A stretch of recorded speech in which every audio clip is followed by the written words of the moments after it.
একটি মাত্রই সার যা আপনারা পুরো সামার ভরে রিপিটলি ইউজ করতে পারবেন। গাছের ভালো ভবিষ্যতের জন্য ট্রাস্ট মি, এই সারের থেকে ভালো সার আর হতেই পারে না। হ্যালো এভরিওয়ান, আসসালামু আলাইকুম। কেমন আছেন আপনারা সবাই? আলহামদুলিল্লাহ, আমি তো অনেক ভালো আছি। আশা রাখছি আপনারা সবাই ভালো আছেন। আমি না বলি ঘুম, তাই সেই ফাঁকে আপনাদের জন্য ভিডিও করতে যাচ্ছি। আজ আপনাদের সাথে আমি এমন একটি ভিডিও শেয়ার করব যা পুরো সামার ভরে আপনারা রিপিটলি একই সার ব্যবহার করে গাছে ফলন আনতে পারবেন। অনেক অনেক অনেক অধিক মাত্রার ফলন পাবেন। এই যে জৈব সার আমি আজ আপনাদের সাথে শেয়ার করব, এই একটি সারই ব্যবহার করলে আপনাদের আর কোনো সার লাগবে না। এটি একবার বানিয়ে পুরো সামার ভরে আপনারা রিপিটলি ব্যবহার করতে পারবেন। কারণ এই সারটি আপনাদের গাছপালা লাগানোর আগেই বানিয়ে নিতে হবে, যেন সামারের পুরো 3 থেকে 4টা মাস এই একই সার ব্যবহার করা যায়। আর এই সারের গুণাগুণ কী এবং গাছের জন্য কতটা উপকারী, পুরো ভিডিও ডিটেলসটি আপনারা পেয়ে যাবেন এই ভিডিওতেই। প্লিজ ভিডিওটি না টেনে শুরু থেকে শেষ পর্যন্ত দেখার অনুরোধ জানাচ্ছি, এতে করে আপনারা সব কিছু ডিটেলস জানতে পারবেন। কারণ আমি চাই আমার এই ভিডিওগুলো সবাই মনোযোগ দিয়ে দেখুন, যারা গার্ডেনিং করেন তারা যেন উপকৃত হন। আর যারা ভিডিওটি একেবারে আজকে নতুন দেখছেন, প্লিজ ভিডিওটি বেশি বেশি করে ফ্রেন্ডস আর ফ্যামিলির সাথে শেয়ার করবেন। আপুকে যদি ভালোবাসেন, আপুর ভিডিও দেখে যদি সবার এতটুকু উপকৃত হন, কারণ আমার এই ভিডিওগুলো আমার অভিজ্ঞতারই প্রতিচ্ছবি। তো চলুন কথা না বাড়িয়ে আমরা চলে যাচ্ছি সরাসরি সেই ভিডিওতে, যা দিয়ে আমরা পুরো সামার একটি সার ব্যবহার করতে পারবো। কিভাবে, চলুন দেখে নিই। সবার আগে জানতে হবে যে আমরা কি এমন সার ব্যবহার করব যার কারণে আমাদের গাছে অন্যান্য সারের প্রয়োজন হবে না। জি হ্যাঁ, এটা হচ্ছে একেবারে গ্যারান্টির সাথে আপনাদের অন্যান্য সারের প্রয়োজন হবে না।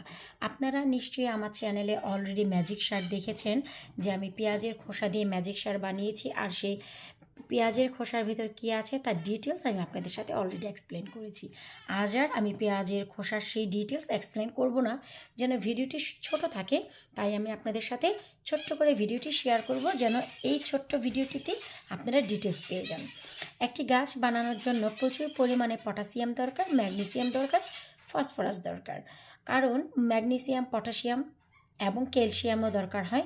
সো এই যে ডিমের খোসা রয়েছে, এই ডিমের খোসার কারণে আপনার মাটিতে 92% ক্যালসিয়াম অ্যাড হবে, এবং মাটির যে সয়েলের যে অ্যাসিডিটি ভাব থাকে, সেই অ্যাসিডিটি ভাব কমিয়ে ফেলবে।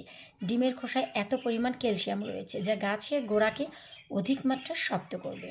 তারপরে রয়েছে এখানে আপনারা দেখতেই পাচ্ছেন, এটি হচ্ছে মাল্টিপারপাস শুকনো জৈব সার হিসেবে আমি নাম দিয়েছি। এই যে দেখুন, এখানে আছে আলুর খোসা। যখনই আলু সেদ্ধ করবেন, আলুর স্কিনটি যখন পিল করবেন, তখন ঠিক এভাবেই তুলে রাখবেন। ডিমের খোসা শুকাতে শুকাতে এগুলি শুকিয়ে করকরা হয়ে যাবে। আর এই কাজটি করতে হবে সামারের আগে। তার মানে যখনই আপনারা গাছপালা লাগাবেন তার 1-2 মাস আগে এই সার বানিয়ে রাখতে হবে। যখনই আপনারা ডিমের খোসাকে এভাবে হাতে মোচড় দিবেন, আমি দেখাচ্ছি, এই যে দেখুন, যে গুঁড়ো হয়ে যাচ্ছে, এই যে আলুর খোসা, এটিও গুঁড়ো হয়ে যাবে। আলুর খোসায় প্রচুর পরিমাণে পটাশিয়াম রয়েছে, ম্যাগনেসিয়াম রয়েছে ফসফরাস। আর এই যে জিনিসগুলো রয়েছে, এই সবগুলো আমাদের গাছের ভবিষ্যতের জন্য খুবই ইম্পর্টেন্ট। গাছকে অনেক বেশি পরিমাণে গ্রোথ আনতে সাহায্য করে এই পটাশিয়াম, ম্যাগনেসিয়াম আর ফসফরাস। কারণ পটাশিয়ামের কারণে আপনার গাছের যে রুট, তা কিন্তু অনেক অনেক অনেক ভালো হয়। তার আগে আমি আরও একটি ইম্পর্টেন্ট কথা বলছি। এখন ভাই যদি স্বপ্ন দেখি ছেলে আমার ডাক্তার হবে, ইঞ্জিনিয়ার হবে, কোত্থেকে হবে না ভাই? ব্রেন তো থাকতে হবে, মাথার ভিতর কিছু তো থাকতে হবে। সো ঠিক তেমনি আমরা আমাদের গাছকে কি খাদ্য দিচ্ছি, সেই খাদ্যর ফলে আমাদের গাছ কি পাচ্ছে, সেটাও হচ্ছে মূল ইম্পর্টেন্ট। আর সেই জিনিসটি পেতে হবে গাছের রুট থেকে। রুট যদি স্ট্রং হয়, গাছও স্ট্রং। গাছ যদি স্ট্রং হয়, ডালপালা স্ট্রং। ডালপালা স্ট্রং হলে গাছে ফুল ফল আসতে তো ভাই বাধ্য। তো পটাশিয়াম আপনাদের সে কাজ দিবে। আপনাদের গাছের রুটকে অনেক বেশি স্ট্রং করবে এবং ওয়াটারিং সিস্টেম খুবই ভালো রাখে এই আলুর খোসা। তাছাড়া গাছকে টায়ার্ড হওয়া থেকে একদমই বাঁচায়। গাছ 2-3 মাস গার্ডেনে থাকতে থাকতে টায়ার্ড হয়ে যায়। সো সেই যে এনার্জি, সেই এনার্জিটি বজায় রাখে এই পটাশিয়াম, যা আপনারা আলুর খোসা থেকে পাবেন। আর মূল যে জিনিস পাবেন তা হচ্ছে ফসফরাস। কারণ ফসফরাসের কারণে গাছে যখনই ফুল আসবে তা কিন্তু টিকে থাকবে, আর পটাশিয়ামের কারণে অধিক মাত্রায় ফুল আসবে। সেই ফুলগুলো ঝরার হাত থেকে বাঁচাবে এই ফসফরাস। ফসফরাস গাছে যত দিবেন ততই হচ্ছে গাছের ফল টিকে থাকবে, ফুল ঝরার হাত থেকে বেঁচে যাবে। এরপর আছে হচ্ছে পেঁয়াজের খোসা। পেঁয়াজের খোসা দিয়ে ম্যাজিক সার বানিয়ে আমি ম্যাজিকের মতো কাজ পেয়েছি 2023-এ, আপনারা সবাই জানেন। সো এই পেঁয়াজের খোসার ভিতর যে এলিমেন্ট রয়েছে তা গাছের জন্য অনেক অনেক অনেক মাত্রার উপকারী। পেঁয়াজের খোসা দিয়ে কিভাবে লিকুইড জৈব ম্যাজিক সার বানানো যায় তার একটি ভিডিও আমি আবারও নতুনদের জন্য শেয়ার করব। ফাইনালি আমাদের রয়েছে এখানে চা পাতা। চা পাতার ভিতরে প্রচুর পরিমাণে নাইট্রোজেন রয়েছে, যা আমাদের গাছকে বুস্ট করবে। শিকড় যখন স্ট্রং হয়ে যাবে পটাশিয়ামের কারণে, তখন গাছকে অনেক বেশি মোটা তাজা করতে, সবুজ করতে, হেলদি রাখতে এবং গাছের ফল এবং গাছের কালারকে ধরে রাখতে বাধ্য করবে এই নাইট্রোজেন। আর চা পাতার ভিতরে এত পরিমাণ নাইট্রোজেন এবং ফসফরাস, পটাশিয়াম রয়েছে যা গাছের গ্রোথকে ব্যালেন্স করবে। তা হচ্ছে এটা আমি বোঝাচ্ছি যে ব্যালেন্স করবে, এটা আমি একটু পর আপনাদের বুঝিয়ে দিচ্ছি।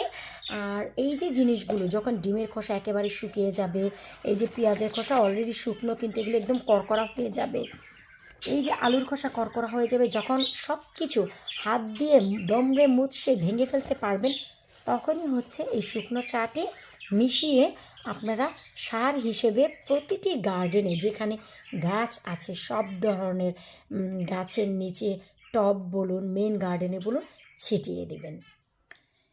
এতে করে দেখা যায় যে সামারে তো রোদ থাকে, আমরা সকাল বিকাল গাছে পানি দিই।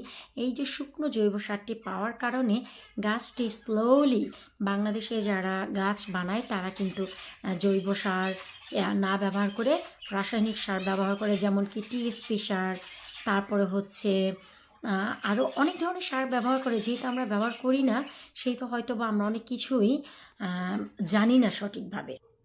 শুধু তাই নয়, তারা ইউরিয়া সার ব্যবহার করে, ফুরাডান ব্যবহার করে, টিএসপি ব্যবহার করে, থায়ামিন ব্যবহার করে। সো আমরা যেহেতু এইসব কিছুই ব্যবহার করি না, সো আমাদের গাছকে হেলদি, স্বাস্থ্যবান রাখার জন্য আমাদের এইটি খুব ইম্পর্টেন্ট। কারণ হচ্ছে এই যে সার, এটি যখন শুকিয়ে একদম গুঁড়ো গুঁড়ো হয়ে যাবে, প্রতিটি টবে আপনারা এটি ছিটিয়ে দিবেন, মেইন গার্ডেনে ছিটিয়ে দিবেন। তারপর আপনারা কি করবেন, যখনই দেখবেন এগুলো ছিটিয়ে দিয়েছেন, পানি দিয়েছেন, 1 সপ্তাহ পরই হচ্ছে আপনারা গাছের আসল রূপ দেখতে পারবেন। আর এই যে সার, এটি কোনো ক্ষতিকর না, জৈব সার আপনারা মাসে 4 বার ব্যবহার করতে পারবেন। সো এটি মনে রাখার জন্য প্রতি শুক্রবার আপনারা এই সারটি ছিটিয়ে দেবেন। বিশ্বাস করুন, এই যে পটাশিয়াম, ম্যাগনেসিয়াম, ফসফরাস, নাইট্রোজেন, এই সব কিছু পাওয়ার ফলে আপনার গাছের যে গ্রোথ ব্যালেন্স থাকবে। আর ব্যালেন্স থাকবে বলতে বুঝিয়েছি যে যখন গাছের রুটিং হবে, যখন শক্ত হবে, ঠিক সঠিক সময়ে গাছে ফুল আসবে, সঠিক সময়ে ফল আসবে, সঠিক সময়ে ফলটি বড় হবে। এমন নয় যে প্রতিটি গাছে, আপনারা জানেন যে একটি গাছে অনেক ধরনের ফল হলে কিছু কিছু লাউ বা কুমড়া কিন্তু অ্যাব্রো থ্যাব্রো হয়ে যায়। এটাই হচ্ছে কারণ যে গাছে অনেক রোগ হয়। আর সেই রোগ মুক্তির জন্য আমি অবশ্যই আপনাদেরকে কীটনাশক বা ভিটামিন বানিয়ে দেখাবো, যা গাছের জন্য খুব ইম্পর্ট্যান্ট। থায়ামিন যে ভিটামিনটি, ভিটামিন B1 কোথায় পাবেন আমি সেটাও আপনাদের সাথে শেয়ার করব, যা গাছের রোগ মুক্তি রাখে। সো এই যে অ্যাব্রোথ্যাব্রো অনেক ধরনের ফল হয়, এই যে জিনিসগুলো, এগুলো হওয়া থেকে বাঁচাবে হচ্ছে এই চা পাতা। কারণ এই যে নাইট্রোজেন যা রয়েছে এর ভিতরে, বা ম্যাগনেসিয়াম, পটাশিয়াম, এর কারণে গাছের ব্যালেন্স ঠিক থাকে, সঠিক সময়ে ফল দিবে, সঠিক সময়ে বড় হবে, সঠিক সময়েই পাকবে। তার মানে গাছের গ্রোথটি ভিতরে একটা ব্যালেন্স থাকবে, যে এমন নয় যে গাছ অনেক বড় হয়ে গেছে ফল আসছে না, তা না। সময় মতো দ্রুত হারে ধাপে ধাপে ধাপে ধাপে বাড়বে। আশা রাখছি আপনাদের এই ভিডিওটি অনেক বেশি উপকৃত পাবেন। আর এই যে সার, এই সারটি আপনারা বানানো শুরু করবেন অক্টোবর নভেম্বর থেকে। অক্টোবর নভেম্বর মাসে এটি বানাবেন, ডিসেম্বর মাসে এটি একেবারে শুকিয়ে ফেলবেন, জানুয়ারির ফার্স্ট উইকে আপনারা মেন গার্ডেনে ছিটিয়ে দিবেন। কারণ এটাকে আপনারা ফার্মেন্টেশনের জন্য 2 মাস সময় দিবেন। ডিমের খোসায় যে ক্যালসিয়াম, এটা পরিপূর্ণতা পাওয়ার জন্য আমরা যে কোকোপিট ব্যবহার করি, কোকোপিটে যে এলিমেন্ট থাকে তা মাটিতে অ্যাবজর্ব হওয়ার জন্য 2 মাস সময় লাগে। তাই কিন্তু কোকোপিট বলেন বা চিকেন পিট বলেন, এগুলো কিন্তু আমরা গাছ লাগানো 2 মাস আগে দিই। সো এই সারটি আপনারা জানুয়ারিতে দিবেন। আবার হচ্ছে ফেব্রুয়ারি মার্চ বাদ দিয়ে আপনারা তখন কি করবেন, জানুয়ারির প্রথম দিকে দিবেন, আবার মার্চ মাসের প্রথম দিকে দিবেন।